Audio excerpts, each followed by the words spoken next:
Good evening and welcome to another episode of What Now Irishman. After a short hiatus, took some time off to move.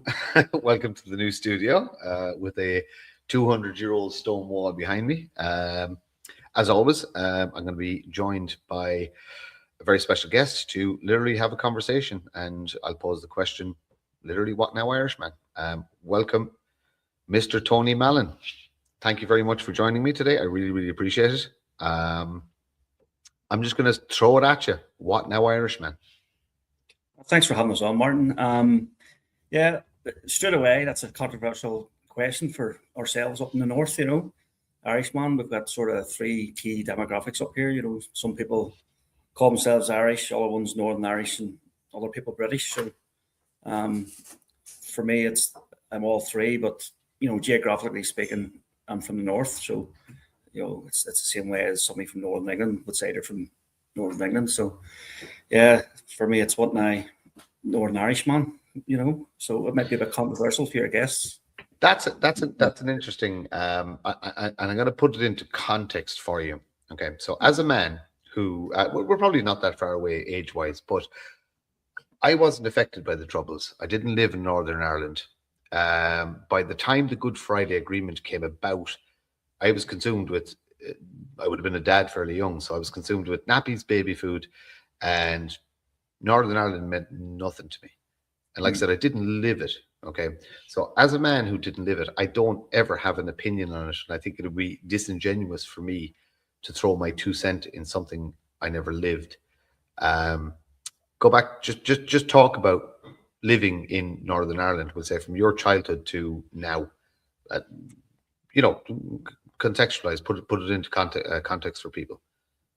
Yeah, I mean, sometimes when people are sort of describing themselves as British or Irish, there's almost like a sectarian motive to it, in some ways, or a tribal, they want to be part of a tribe. For me, it's not about that, it's just about geography, but I have to be conscious, being a leader of a political party up here, of how people may take me the wrong way. So 1998, the Good Friday Agreement was signed. That was the second ceasefire. The first one was 1994, and then after 1994, there was a further bombing campaign in, I think, London, I think it was. But I think that was a tactic to get them back around the negotiating table. So I was 15 in 1998, so I was relatively young.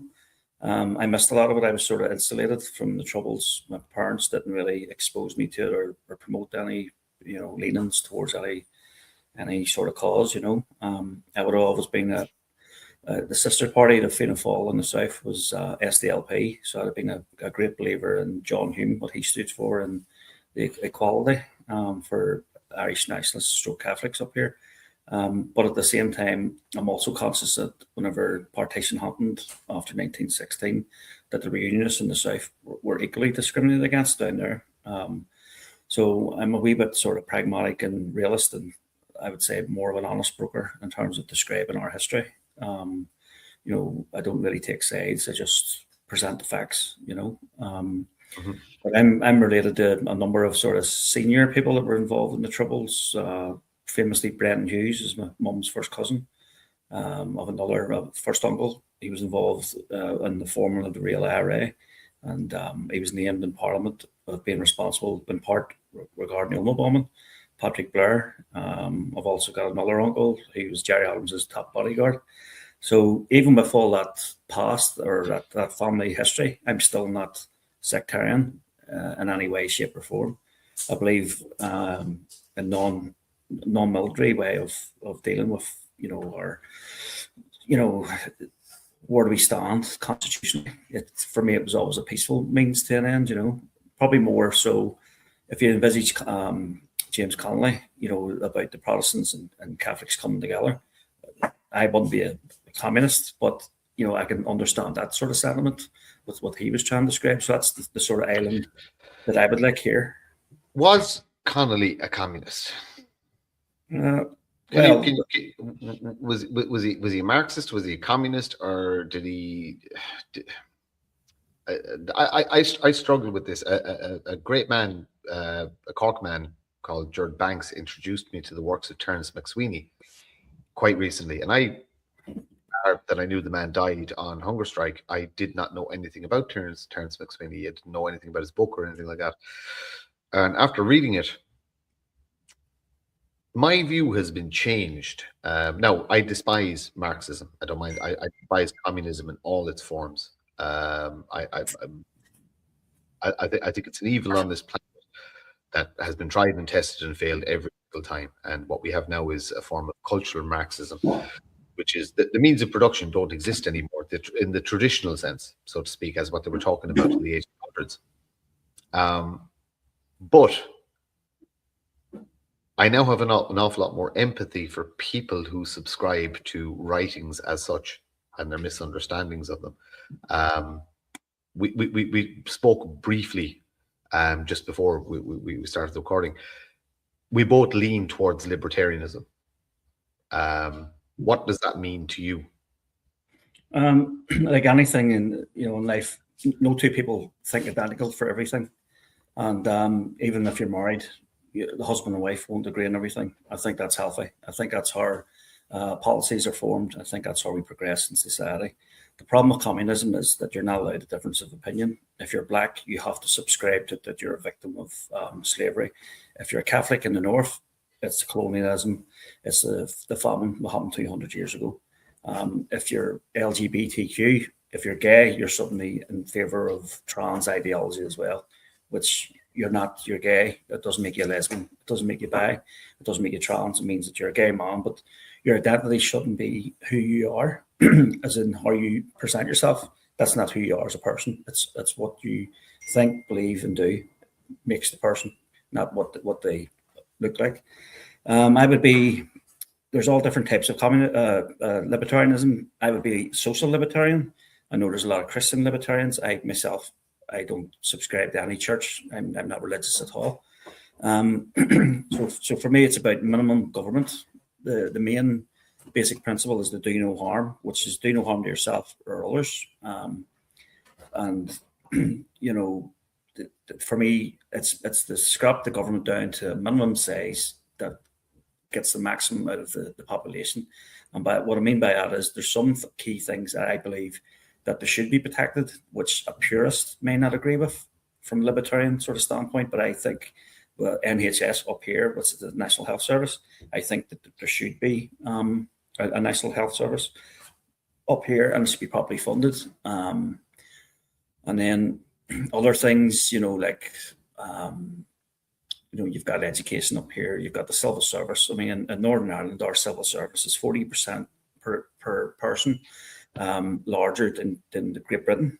And I think Great Britain is already oversubscribed for the civil service. And we as a country up here in the north, we are not bringing in enough GDP to sustain ourselves and stand on our own 2 feet. So we're constantly receiving grant funding from Westminster. And the problem of us receiving all the money from Westminster to fund us means that they're our masters. So we have to bend the knee and do what we're told. Recently, there are RSE, which is sort of extreme sex education that they try to bring in here. Education is a devolved matter for Northern Ireland. However, if we were going to not implement what Westminster was trying to bring in here, they were going to remove some of our fundings. So we're not really, a devolved government here. In fact, because they can threaten us with that. And we all know that the RSE legislation is coming from a UN report. So it's getting pushed by external influences. So the whole United Ireland sort of question, for me, it's a bit silly, because constitutionally, I can't see anything changing in the north for another 50 years. It's a distraction. It's a way to divide ourselves up here. I think what we need to do as a place up here is to try to get more devolved powers from Westminster and look at ways that we can fund ourselves here so we can stand on our own 2 feet, and then we can stick 2 fingers up at Westminster and 2 fingers up at Brussels. I would agree with you 100% and go one further, and I'm going to get an awful lot of stick for this. I believe 100% that Northern Ireland should be its own country. It's the first time I've ever said that out loud, but I'm willing to say it now with the knowledge I have.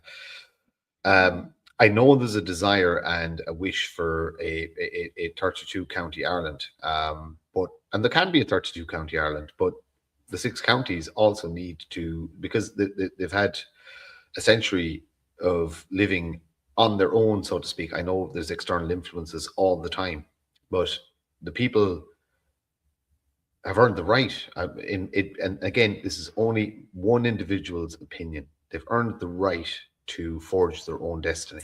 And this is what I fight for in the 26 counties, is that we have to be masters of our own destiny. Like I said, now, you know, people will come back and debate and say, no, England stole this. I am too far removed from it and wasn't affected by it, so my opinion is formed based on just my own knowledge, my own life experience, and it doesn't matter whether I'm right or wrong. It's only an opinion.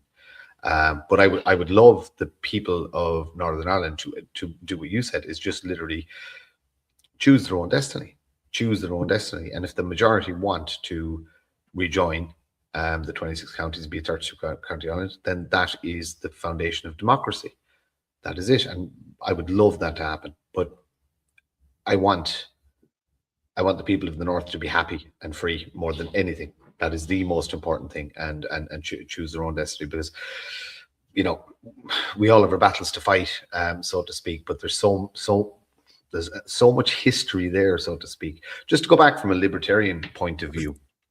I'm going to turn the light on because it just went dark all of a sudden here. Yeah, the sun was shining and the clouds came in. Sorry, just a sec.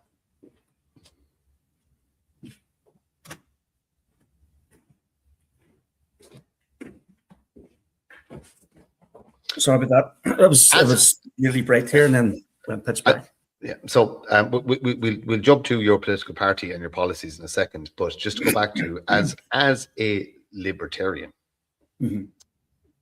does it even matter? 32 counties. Does it matter? I'm not asking you personally. I'm asking you as a kind of an ideological view of, we'll say, the way you lean politically. At the end of the day, does it matter?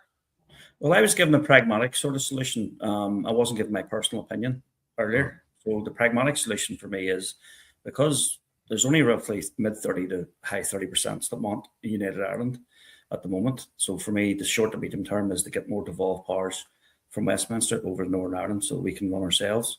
If you're asking me ideologically, you know, somebody coming with an Irish ancestry, of course I'd love a united Ireland.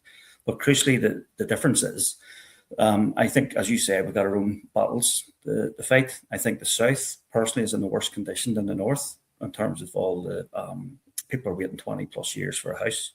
They're having to move abroad. You know, they're bringing on in all the cheap labour, and then all the effects of that is inflicted on the people as well. We don't have the same issues in the North that you guys are facing, and we actually don't have the same issues that they're facing in GB. We're sort of like, it's getting worse.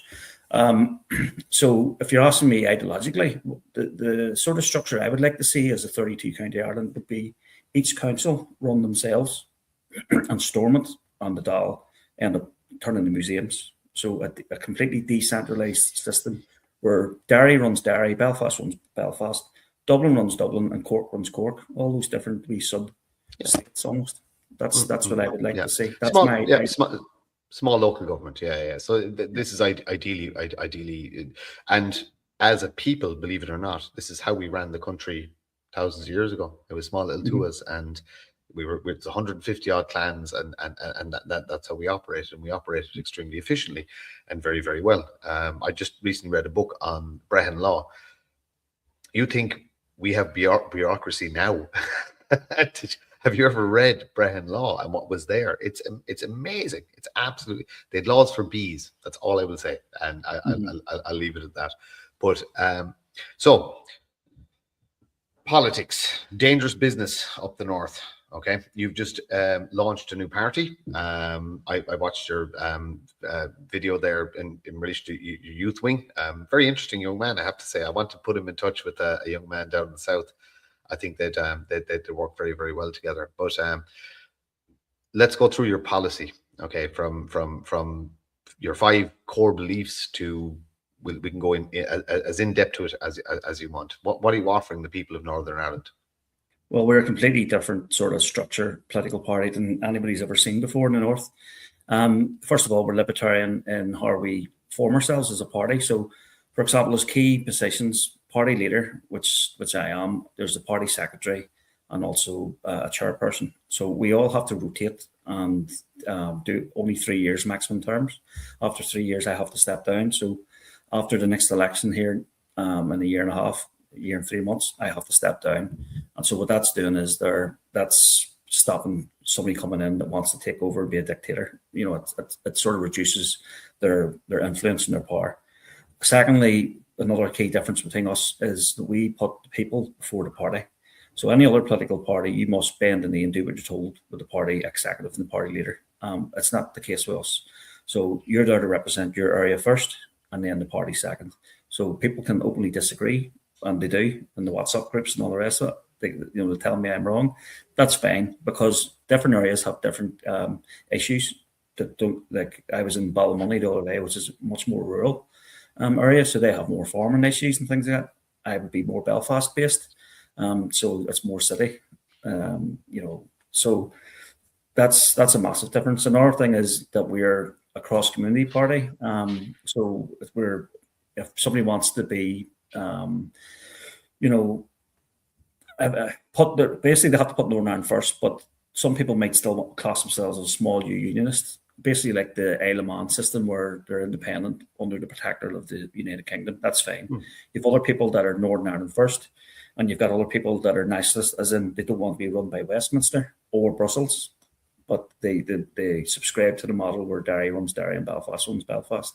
So we've got all these things that we can all agree upon, but crucially, we're allowed slightly different variances of where we stand in different policies. And it's that engagement that we want to drive. Alliance Party would be the only other sort of real cross-community party up here. But Alliance Party are their sister party in England's Liberal Democrats. So they're probably even more woke than Sinn Féin have become. So we want to bring back a wee bit of common sense, a wee bit of centrism, a wee bit of, the Alliance Party, for example, they want to remove people celebrating their cultures, whereas we don't. We want to promote it. So we want to promote the Irish culture. And what might be a bit alien for the guys in the south is, there's a large unionist population up here, and they're not going to go anywhere. And the people in the south need to understand that. So if we're constantly attacking the unionist community and their culture, it's going to entrench them into their views, and it's going to hold us back basically from coming together. So I want to help promote those guys and their culture just as much as the nationalist culture as well. So I think we're very different than the rest. Very good. So, okay, so a lot to unpack there, but I'm just going to go back to the what you said about unionists. So again, and I'm coming from the point of I'm so far removed from it. I didn't live it. I didn't experience it. I bear no ill will towards any Englishman, because any Englishman is the same as me. I fight against systems. The British imperial system is for the most part dead. They actually lost to globalism. Now there's still interference in Ireland. There's still interference in the north. That's primarily financial, and look, we can go down rabbit holes if you want, but there's also other external global powers at work that work through Westminster, that work through all governments in the world. You know about it. But for the most part, the old enemy is dead and buried. In fact, Britain is most likely, if demographics keep going the way, is going to be the first Muslim nuclear power in 20 to 30 years. So, like I said, the old enemy is dead. I can't say it any plainer than that. I don't understand. Michelle O'Neill's Sinn Féin. What is your opinion on that political organisation at present? And this is uncensored, so feel free to be as blunt as you like. Yeah, I mean, Sinn Féin, I never agreed with violence. Again, I was more of a John Hume fan. They've subscribed to saying, IRA, there's no alternative. That's where they stand. But what I would say is the early IRA and Sinn Féin, they were Irish nationalists. They actually believed in the nation of Ireland, their own sovereign decision making. I think what the saying I like to say is nobody has bought into the peace process as much as Sinn Féin have been bought into the peace process. Money talks, and they've completely sold out what they originally stood for. And there would be a lot of people that are turning in their graves. So they're not the Sinn Féin of what they were. The issue in the North is that whatever basically the Protestants and Unionists do, the Catholics and the Nationalists do the opposite, because it's green and orange, it's Man United versus Liverpool. It's not proper politics up here, it's sides. And if you don't believe, if they say one thing, you have to think the other. So it's like a hive mentality. And that's what it sort of frustrates me as some libertarian who doesn't do identity politics. You know, as I say, I'm a libertarian, you know, but you get what I mean. But this is what I like about the nationalists in the South. You know, you've got the left wing viewpoint, and you've also got the more conservative. You aren't blinded by orange and green, and you know that's why I would have a lot more sympathy these last few years, because it's the Unionists are more the conservative type, the common sense, and the nationalist ones have went far left. They went off the radar. You know, like we're going to talk about things that's been talked about 100 times, but they don't know what a woman is. You know, they believe biological men can go in women's sports. They believe in uncontrolled migration.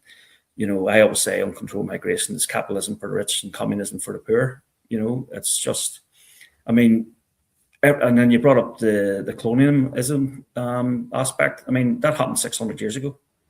We're still talking about it today. The famine happened 200 years ago. Don't get me wrong, those things are wrong, and I'm totally against it. But they've weaponized it, and they're using that to keep us divided. I'm from West Belfast, and it's the #1 most deprived area in the UK for child poverty, and has been for 50 years. Yet the people still keep voting for Sinn Féin because they keep saying the Brits, and to blame everything on them, instead of somebody going, hold on a wee second, you're running this area. You've all these community groups, the length from Brefford to Falls Road. You can go in Company's House and you can see who the directors of them all are. They're all elected politicians from this party, or else family members, or else former elected politicians. They're taking all our tax monies and promoting themselves. You know, it's just, why isn't anybody holding these people to account for their inability to actually govern? Because unfortunately of what you said, and here is the problem, and this is why libertarians are right. We don't have a team. We don't, like, my opinion changes on a daily basis. The more knowledge I get, sorry, my earphone fell out there. If it's a case of I thought A on Monday, if I read something or learn something new that is informative enough to change my mind, I now think B. And the second you stop doing that, you are part of it. You're a part of an ideology. You're no different to an Islamist. You're no different to a Shinner, you're no different to whatever you subscribe to. Once you subscribe to an ideology, you've lost. It's about learning. I famously say all the time, I'm not right. That's the most important thing, is I'm not right. I don't have all the answers. I have some ideas from time to time, but anybody who says they have all the answers is a charlatan or is trapped in an ideology. It really is as simple as that. And this is why libertarianism, the concepts of it, you don't have to go full-blown libertarian, because if you go far enough libertarian, you get into anarchism. Well, I wouldn't be against a wee bit of anarchy, you know, if the system doesn't work. Yeah, you know what? I've no problem with anarchy. I'm a gun owner. Anarchy's fine for me. It's no problem. Talk to anarchy about somebody who can't defend themselves. You know, it really is a circle, and it doesn't matter how far left or right you go, you end up in the same place: starvation and death. And it doesn't matter whether it's right or left or whatever, it is a circle. Yeah. Nice centrist area where everybody's winning.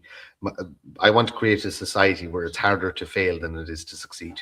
And that's it. If I go to my deathbed, where we live in a society where it's harder to, and if you fail and we've made it easy for you not to fail, then fuck you, that's on you. It's not on us. You know what I mean? You chose your life options.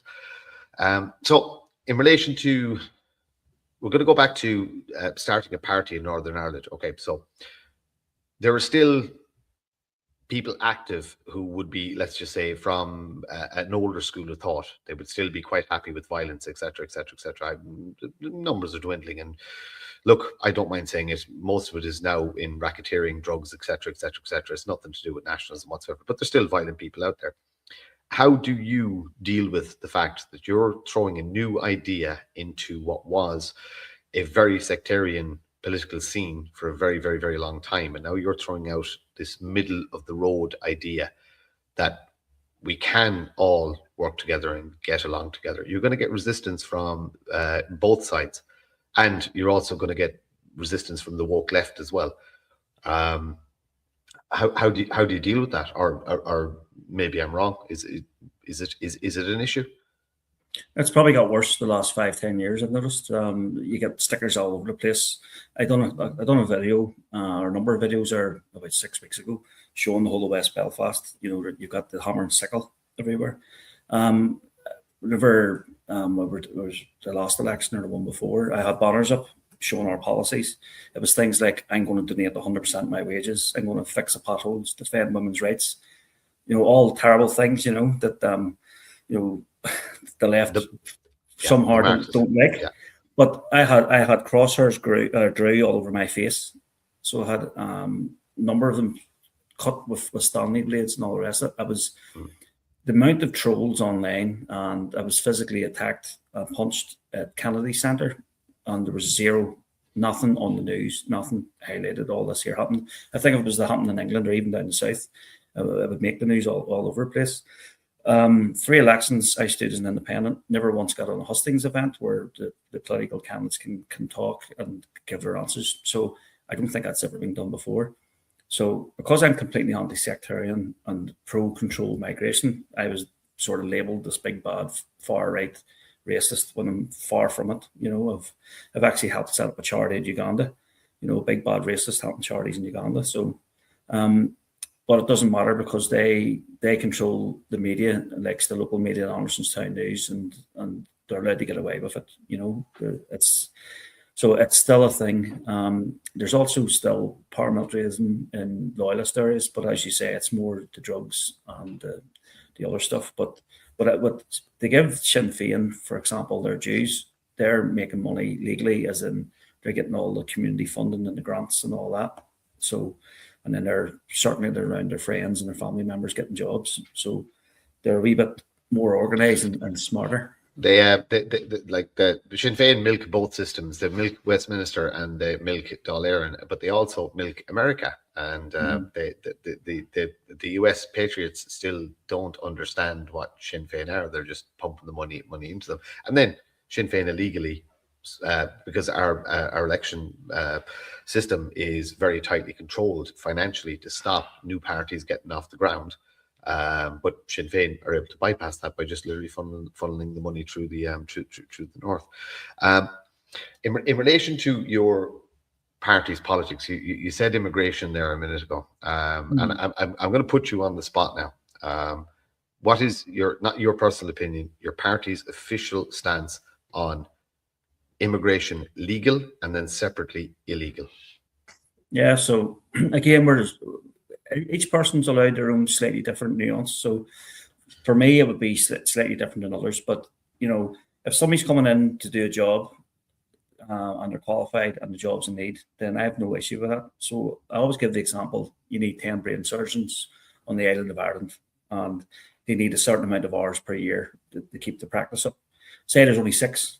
Well, I have no issue bringing 4 people in, and they're there to do that job.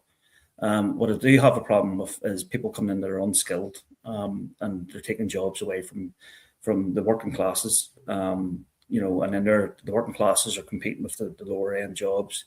The housing rents go up as a result, especially you guys in the south know, and the cost goes up through the roof.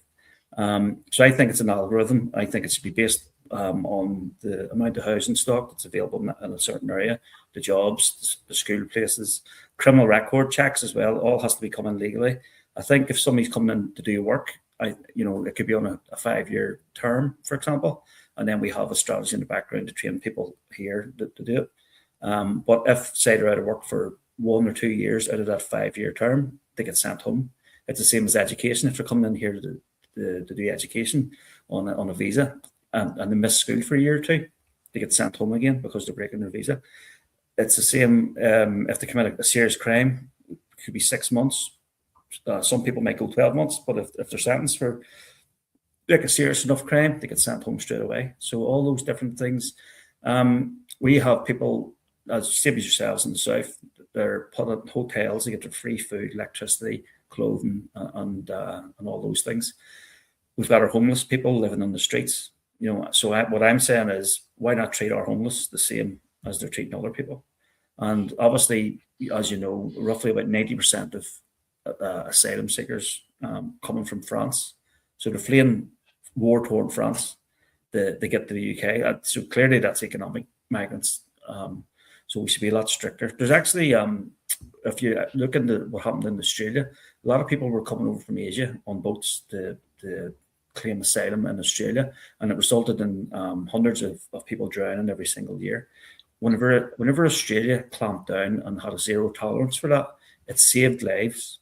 And this is what the left need to understand, because if they don't actually clamp down and take it serious, people will die doing the crossing in bad weather. You'll actually save more lives if you are stricter, and people will less likely to cross. So it's as simple as that. It's an algorithm. And then the housing issue. Well, I have a housing solution, because your housing is linked directly with the issues that you are having down south. The strain. I was in Dublin there for an event, a dialogue event. We're bringing lefties together with the far right, and there's us in the middle. And I was in an area in Dublin, and the houses were, if they were up in the north here, they would probably be about 110 to 140,000, and down there was 300,000. Mm-hmm. And it was a rough area. And I'm going myself, if I was a young guy from the south, I would move abroad in a heartbeat, because you can buy a house in Spain, Italy, Bulgaria, Portugal for £40,000. Why would you be a debt slave until you're 70 paying off a mortgage for an area which is rough? I don't blame people. Yeah, no, it's back to my eldest son is he's in his mid to kind of hitting just gone mid-20, and in the space of 25 years. I was married and had my house bought when I was 23. And people go different times. That isn't that long ago. And my son hasn't a hope, who's worked since the day he left school, hasn't a hope, an iota of getting a house. Not an iota. Himself and his partner work their asses off. They're both going to go to Australia. And they're gonna live there for a couple of years. He'll work in the mines. She'll work in healthcare, and if they make a go of it, they'll stay. Can you offer them? And now here's the difference. People will go, your own son is migrating, yet you're anti-migrant. My son has to have 40,000 euros in his bank account before he can get into Australia. 40 grand. That's what he has to have in his bank account before he can go to Australia. Simple as that. So no, you can't argue. No person can argue that against me. If any Middle Eastern or African man is coming to the country with 40 grand in their bank account, and they're coming here to provide a service, I have no issue with that. Pay your own rent, make your own way in life. Don't break our laws. Respect our culture. I don't have a problem with that. I would put a cap on it. I would say that there should be never more than 10%. Every country should be 90% indigenous at any given time. I think that's healthy.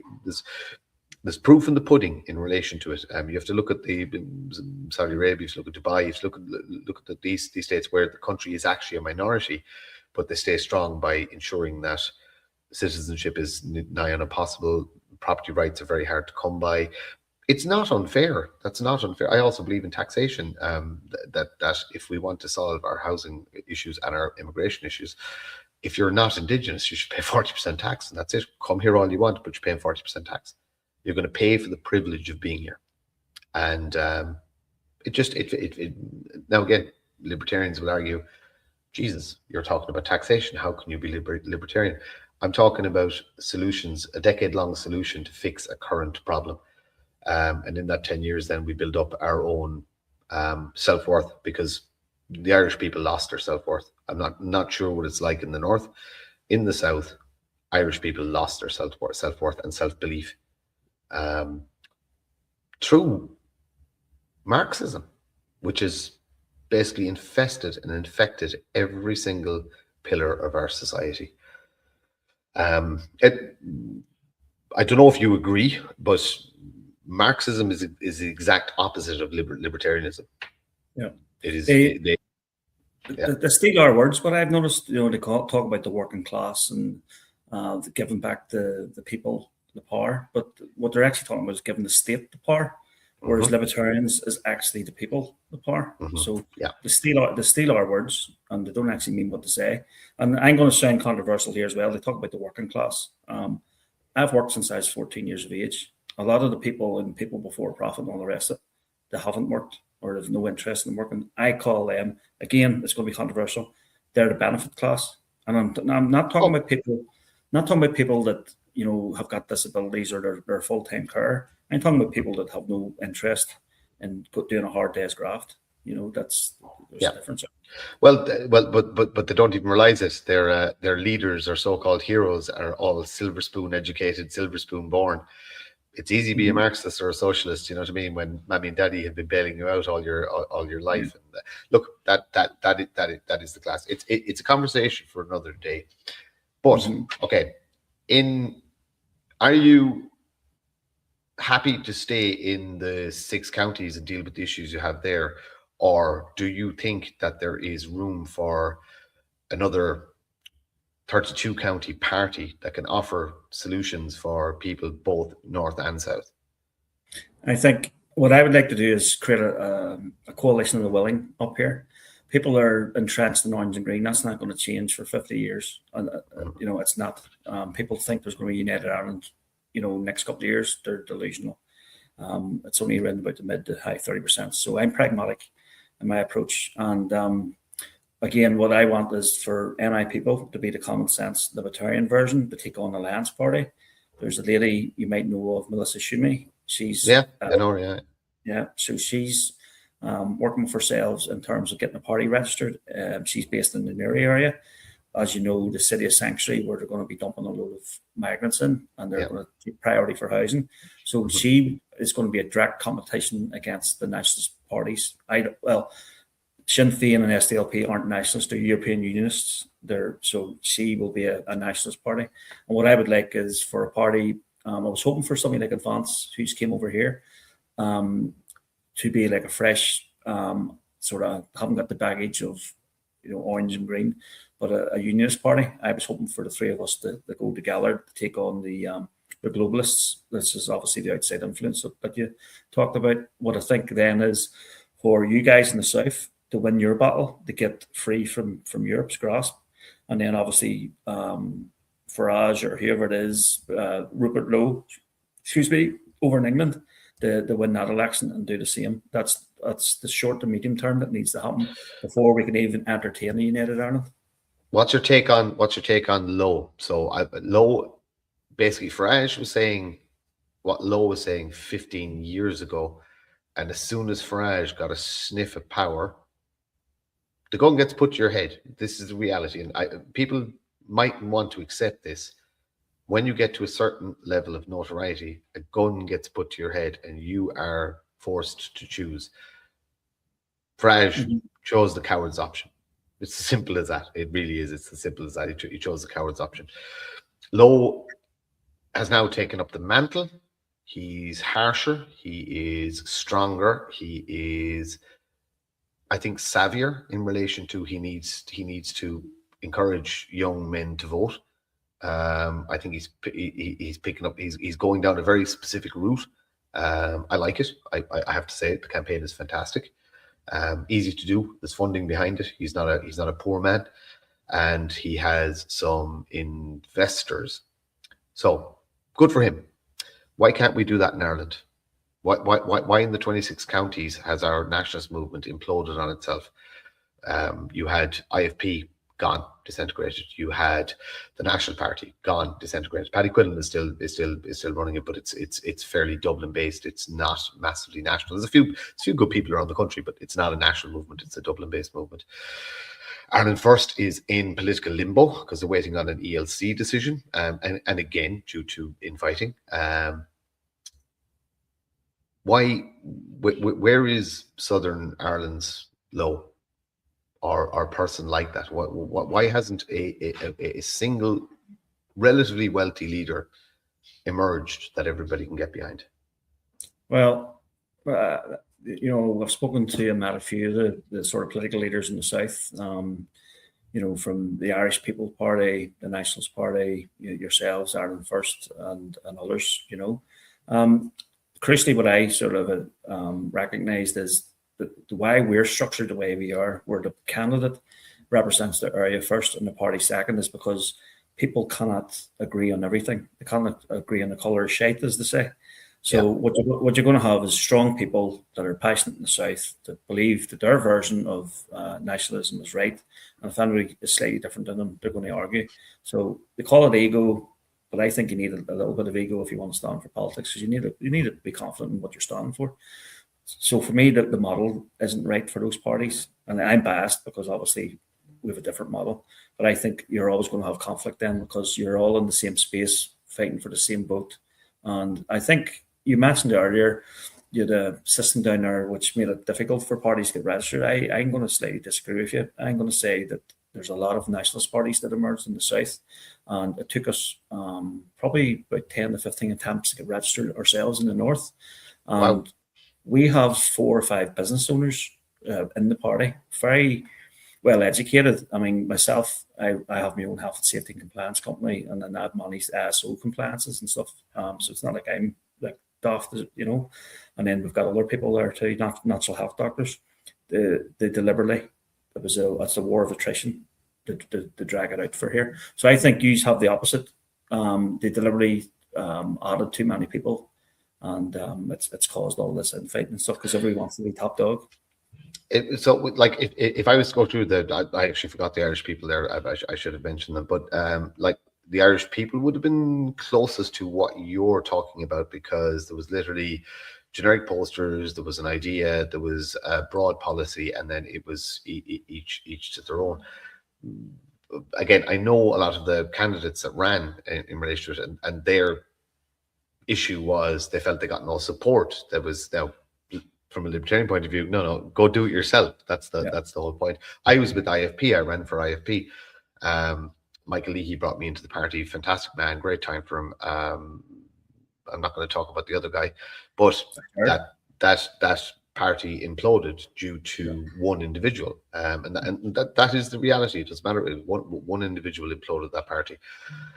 Justin, whether you agree with National Socialism or not, I have great time for the man. I like the man. I've dined with the man. I've had long, drawn-out conversations with the man. But again, he lost his party. That's reality. It's a case of, are we too tribal to subscribe to one spokesperson? And I'm specifically not saying leader. Can we not just accept we need one spokesperson backed and funded that can go out and say all the bad things that need to be said, and then everybody just get behind it, and then we'll knock out the policies behind. We'll find 10 things we agree on, and we'll just go to the people with that.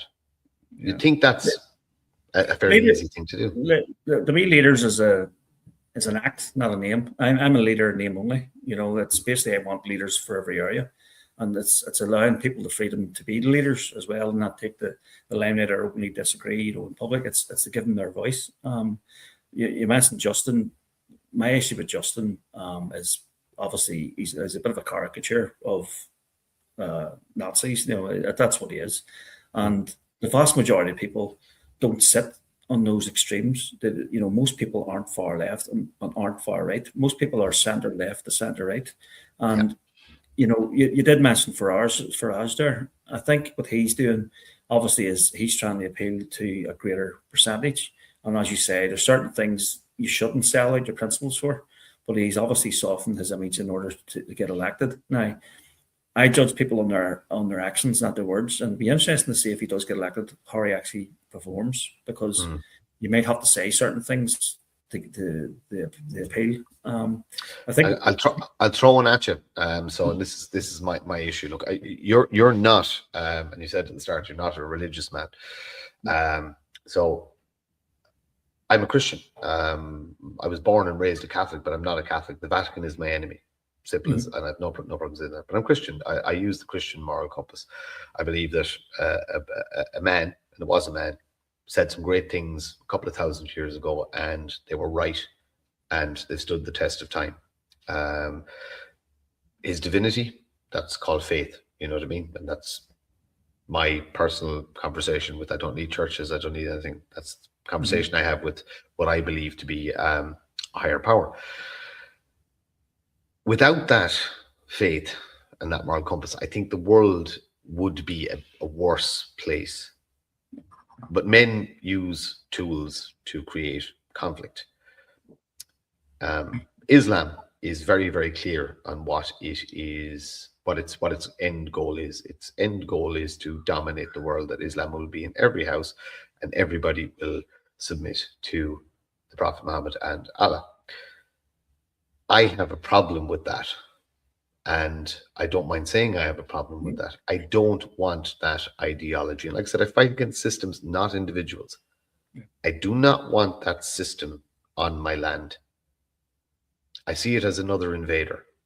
And this country has been invaded enough. And it's simple as that. And you know, there's paganism is actually, there's a massive revival in being connected to the land and subscribing to the old gods in the country. And I have great respect for those people, because I understand that my Christianity is based on their beliefs and something way older than Christ, you know. And I'm enough of a history buff to know exactly what we celebrate and when we're celebrating it. But like I said, I need the moral compass of Christ's message that teaches me the difference between right and wrong.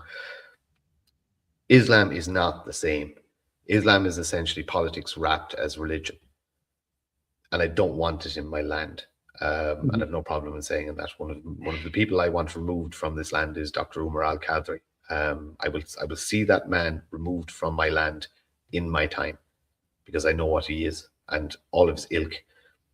Again, I'm putting you on the spot. Your stance and your take on Islam in general, and I would be earthy, and I would sort of lean more towards paganism. But I'm not a pagan as such. But I do agree. A lot of our traditions are paganism, and Christians came over and adopted it, and they put a brand new stamp on it. I've found myself as an atheist defending Christians more and more these last few years in terms of their ethics and their messaging and their morals. Now, you can be a cultural Christian without the belief. I believe myself.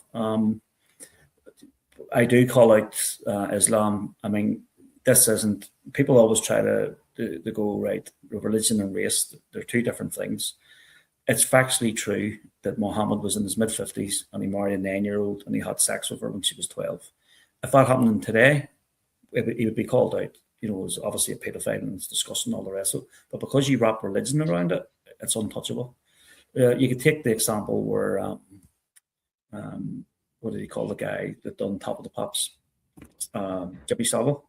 Jimmy. So he went out and he done a lot of marathon running and fundraising and all the rest of it. He done a lot of good things. But at the end of the day, he was an evil, evil man, and he should be rightfully condemned. The same as Muhammad. He had 200, I believe, slaves, Jewish slaves he executed. He had women slaves, and he raped them as well. He claimed that he rode a winged horse and split the moon in half. You know, he's absolutely insane. And anybody to follow the teachings, you know, I'm attacking their religion, not them as a person. But culturally, you know, the two are sort of intertwined. I've also criticised the Catholic faith in terms of the sexual abuse cover-ups and Magdalene Mondays. There was a film done where basically there was a fire and all the birth certificates were burnt, but the adoption certificates weren't.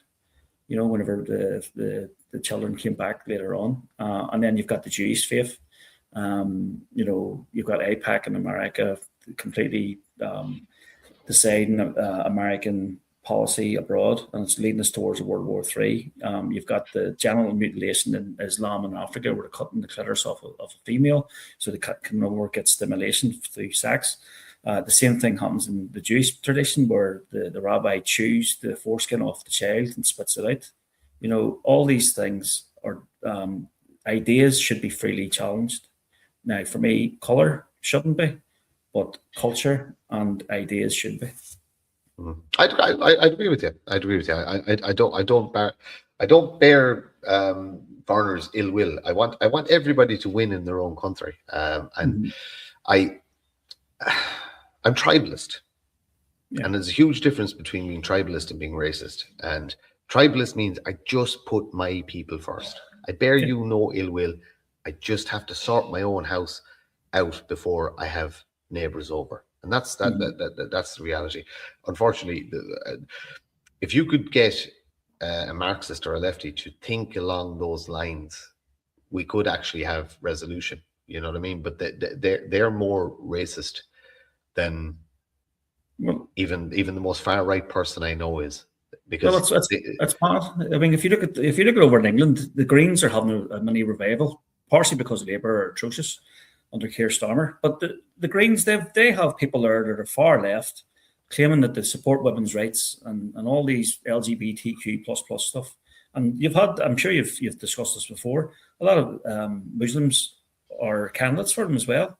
And the leader of the Green Party says we're an open church. They've got two completely opposite views, but yet they've seemed to marry together. And it's because the people that are Muslim in faith, they recognise that the Greens are the weak ones that will help them get in. You know, it's you have to understand that look, you have to read the Quran. You have to understand what an Islamist is allowed to do to spread the faith and get where they need to be. They're allowed to lie.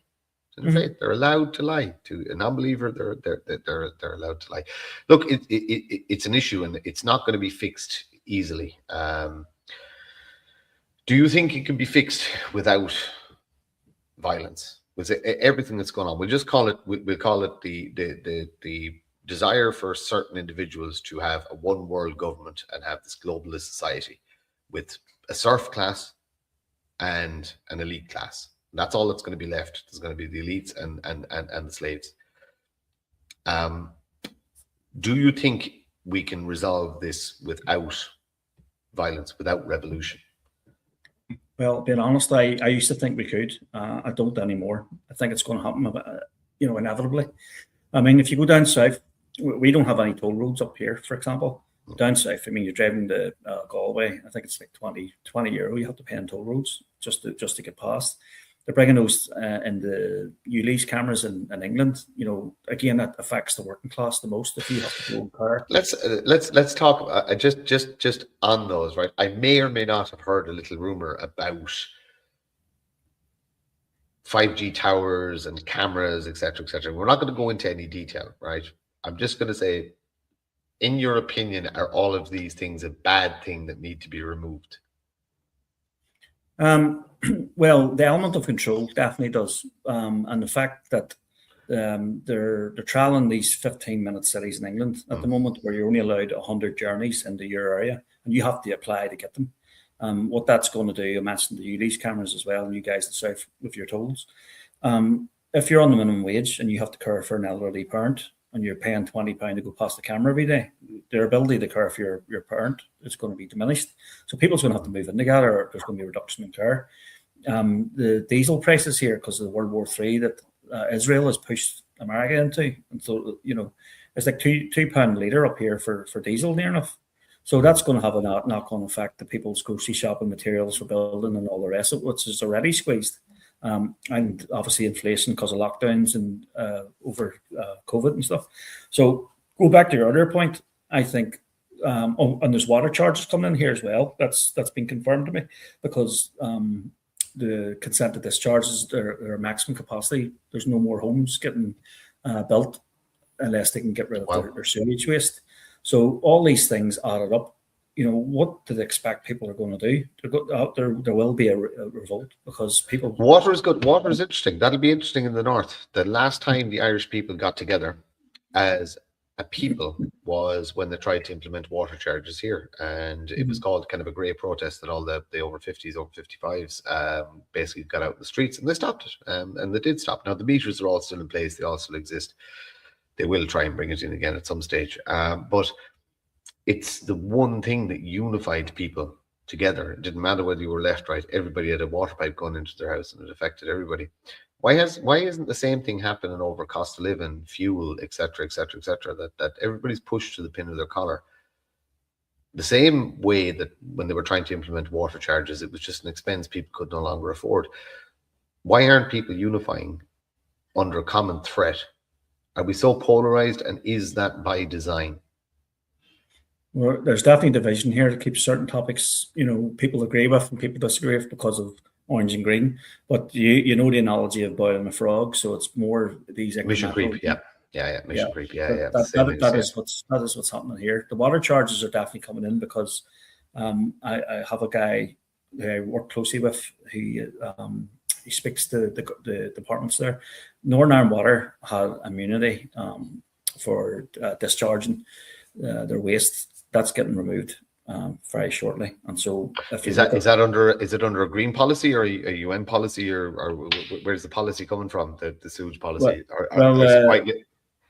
Where the Alliance Party are implementing Environmental Protection Agency. They're an independent body, which you guys already have in the south.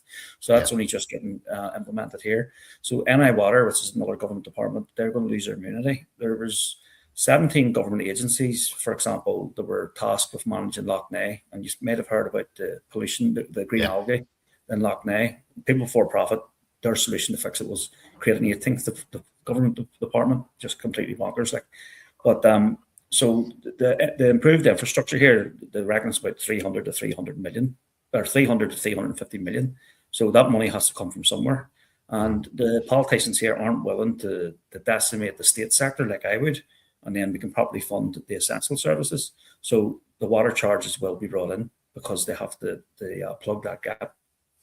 Would you have a breakdown of just roughly in the south, right? It is a third of the population works for the government, a third of the population is on some sort of benefit from the government, and a third of the population pays for everything. That's a rough breakdown of the north, the south. What's it like in the north? How many people are working for the civil service up there? Well, it's 40% bigger than Great Britain. I think roughly about 33% is public sector, and then you also have a percentage there which are quasi public sector. So our leisure centres technically aren't, but they get a lot of funding. We have a lot of the housing sector that are, but then you have housing associations that aren't, but they get a lot of funding through it. So would there be a similar NGO problem in the north as there is the south? Whereas we have I think 32,000 different NGOs claiming 6.8. It's probably up to about 7.1 billion per annum from the state. Is there a similar issue up there? And most of them are social activists, etc., pushing global. I looked at it in GB terms. I didn't look at it in Southern Ireland terms, but the percentage, the figure was like 250, one per every 250 people over here, and there was one for every 400 people in GB. So there's a lot more over here. There's a lot. But then that's to do with what I said earlier about the Sinn Féin. Like they're setting all these groups up, and they're all interconnected, and then they're all using it for self-promotion and obviously generating money for themselves as well. So there's a cultural difference I find here, especially with Sinn Féin. Now there is some like the DEP, but it's only the tip of the iceberg if you consider what the Shinners are doing. So, I mean, what we need over here is a Doge. We need a full audit of where all our money's going, departments. We need to expose the corruption. There was one here famous a couple of weeks ago was mentioned that a caretaker in a school wasn't allowed to replace a light bulb because going up a pair of steps was too dangerous. Now, I do health and safety, so I know that's the biggest load of nonsense, but they bring in all the plant and equipment and all the rest. It's £4,000 to change the light bulb in the school. And then you guys in the south, you obviously know about the bike sheds down there. Yeah. That just not in the, so the public sector, they couldn't run it off without running out of other people's money. The 27% that you mentioned there, it's really just the private sector that is funding the public sector and funding those with benefits and all the rest of it. And one good thing I would say about you guys in the south is your corporation tax was 12.5%, where ours is, I think, close to 25%. So you guys last year brought in more multinational investment cash to fund your country than you did through PAYE. What I would do here, again, it's tribal, so I would look after Northern Ireland first. I would actually undercut you guys to 10% or maybe even matches to 12.5%. And we're only a small place up here. We're only most an hour away from the border. you know, we could bring in the world's wealth to fund this place here, and that's what we need to do in order to put two fingers up at Westminster. Okay, so I'm going to tell you why you shouldn't do that. Okay, so first I know of all, why you're going to say with the American we threatening to leave. have There'll be a percentage then. So there'll be a percentage then. So you'll be looking for key investments for companies to come in that will bring in a service. You know, America, for example, might specialize in high tech jobs. So you'll approach them, then you find a different country to specialize in something else. So you need to have it as a balance. No, the issue actually is that so the 26 counties of Ireland is actually a banana republic tax haven. Okay, so basically we're the gateway into Europe. So you have to realize this is tax evasion. Companies only set up here. Dell is the prime example. They get their 10-year free reign, so to speak, and as soon as that's gone, a lot of them pull out. Now the tech sector won't pull out because it's the gateway into Europe. But if you go to any of these big centers, the Googles and the Apples and stuff like that, and go and see who's actually working in there, it's Indians, because they cost less. They live on top of each other. There's very few Irish people with a per 100. If you were to go through it, there's very few Irish people working in these large investment, these foreign direct investment companies. I'll give you an example of one I actually worked in as a subcontractor. So Boston Scientific, 3 sites in Ireland. They employ about 8,500 people across the country. Now the worker bees are all still Irish. The actual guys doing the eight-hour shifts, gowned up, doing the same monotonous job over and over and over again. If you walk through the offices, it's India. That's it. The HR is Indian, R&D is Indian. Basically, all of the mid to higher range jobs are not being given to Irish people. And as soon as they phase out, it becomes cheap enough to get rid of the Irish worker, they're replaced again by foreign workers because they're cheaper. It's as simple as that. They're cheaper. New contracts, don't have to write redundancy, etc., etc., etc. So foreign direct investment is a double-edged sword. Every economy needs some form of investment, and you need good trade with your partners, etc. But you need to employ and educate and upskill your indigenous workforce. The tech sector first came to Ireland because of, number one, clean water supply. That's the biggest thing ever. And again, I know this through a building that was being set up in China by a company, and I was getting calls from a facilities director, basically, how much water do we need? How do I clean it to make this facility work? And I was sorry, what you're showing me there is your building is not going to be cost effective. You're not going to be able to make any money because you don't have a clean water supply. That was the first one. Second one was English speaking language gateway into Europe. Third was relatively highly educated workforce. It also then became cheaper than, rather than closing down the Irish operation and moving to this is what Dell did. They moved to India or Pakistan or somewhere. Poland was actually Eastern Europe for the same reasons. The Polish infrastructure had raised to a point where it made sense now to pull out. The government tax breaks were over. They don't have to do that anymore because they can keep the tax breaks and they can import the cheap labor. They don't have to move the whole factory anymore. So, you know, like I said, it in the short term, it would be a good idea to increase Northern Ireland's coffers, so to speak. In the long term, it would be detrimental to the demographics of the of those counties. What you're highlighting there is a solution and problems that go along with it. So you can work out the problems as well. So you mentioned there about the immigration policy. If your immigration policy was implemented and you had these centres, then that would reduce the amount of people coming in working because your own local ones can do it. But there's also an issue there where our replacement is below what it should be. So we need to then have government policies where you reward people for having families, you know, as well. So 100%. And then I have also a housing solution up here, which would generate more houses without an extra additional cost to the taxpayer. So that would solve the housing issue where people have to move away. So I think it's not just one solution. There's many solutions that are all interlinked.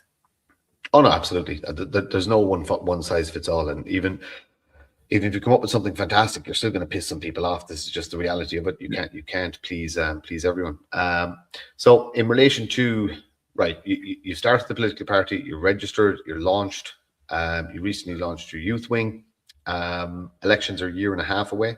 So what's the ground game like for the next year and a half? Well, it's just to get recognition. To say the journalists have not been kind to us. To say I've personally stood in 3 elections. I don't think anybody who's stood in 3 elections and never once been invited to a hustings event.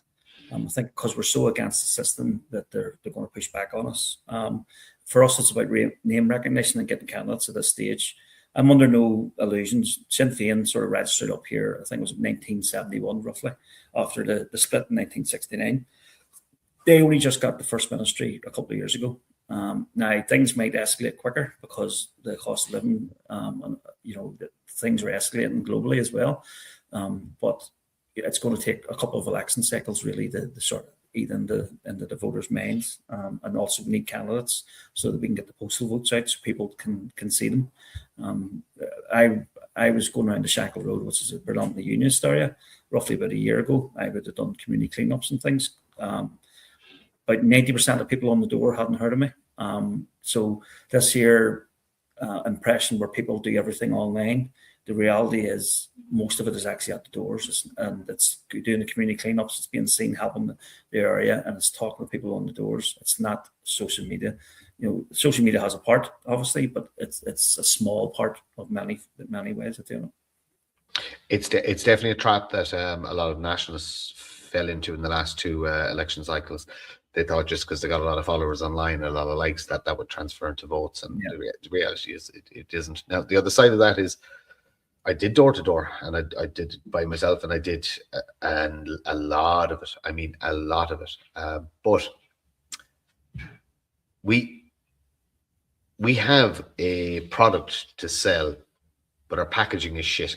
And that's the best way to say it. And we haven't grasped marketing yet and how you sell an idea and how you package it. Because I spoke all the same talking points you were talking about there to people on the doors. Didn't transfer into votes because you're unknown. Yeah, you're a little bit on the extreme side in relation to you want to do this, want to do that, and you know what? We just don't want to rock the boat. Most people just want to be left alone. Leave me alone and let me live my life. How do you repackage?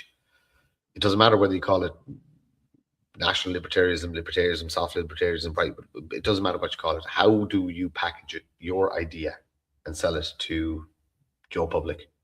Yeah, it's the town hall meetings. It's the going out and actually doing the work for me. I was running around collecting furniture for free and dropping it off. Sometimes I was driving 2 hours and dropping fridges off to people. It's promotional stuff. It's actually getting people elected. And I think what you could do as well as a strategy is find people that's already elected as independents, which are similar-minded, and get them on board, because then you have a voice there in public. It's just about consistency. It's about managing expectations. This is like a slog, and it's going to take time. It's the people that are willing to keep going at it over and over again. They're the ones that's going to be successful. The people online, they've been harping on for years, and a lot of times they don't actually go out and vote. Roughly only about 50% of people, 55% of people vote. There's too much apathy here, and I think in a roundabout way, what would actually get people to vote more is when things get harder. And then Stormont as well, for us, it's a broken system from the Good Friday Agreement. It was brought in to make sure that one side couldn't dominate another. So we have coalition here where you have to have both communities represented. I think Good Friday Agreement's 28 years ago. It's time that we move on. We need to have a party in power and an official opposition. Sinn Féin didn't know about £81 million that was available to them from Westminster. It was only brought up into the public psyche because the DUP and the committee mentioned, have you applied for this £81 million, which was going to be used to help people in their home heating oil. So they were exposed there. There was 300 high-tech jobs that were signed, sealed, delivered by an American company, and the economic minister from Sinn Féin wanted to meet them. And after that meeting, basically the jobs are all folded. Like I mentioned about West Belfast, West Belfast is the most deprived area in the UK for children, has been for 50 years. What I would like to see is them ones actually given a chance to lead, because what happens at the moment is Ulster Unionist Party running the health department. You got Alliance would be in charge of justice, and then Sinn Féin are running the economy. The DUP are running different departments as well. So what I would like to see is Sinn Féin run them all and fail miserably because they couldn't run off. And then people will go, you know what, I've had enough of these people, we need to get them out. There's a gentleman I know down south that says the same thing, that the left wing have to be given the reins just to show how bad they are for us to get in. I personally don't think our country would recover from 4 years. I don't think we'd ever recover from 4 years of Sinn Féin, Labour. It would be Sinn Féin, Labour, People Before Profit, and the Social Democrats. I don't think we recover from that ever. So I would personally fight that tooth and nail. It's not something I don't want things to get that bad. Look, I'm going to wrap it up, but I always like to finish on a positive, so to speak. So give me some hope. Give me something positive. Give me something that puts a smile on your face, or something that you know is going to happen, or that you're going to make happen, that is going to benefit humanity in general. Yeah. Well, we'll keep plugging along. We'll keep doing what we're doing. We got with 2 events before we were registered. There were full houses. Well, the young lad the other day was probably 2/3 filled. So it went quite well because he's in a rural area. We're going to keep going and giving people a hope, a voice, and something different that they've never seen before.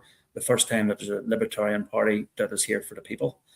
We hope to grow and move forward and give people the hope that they need.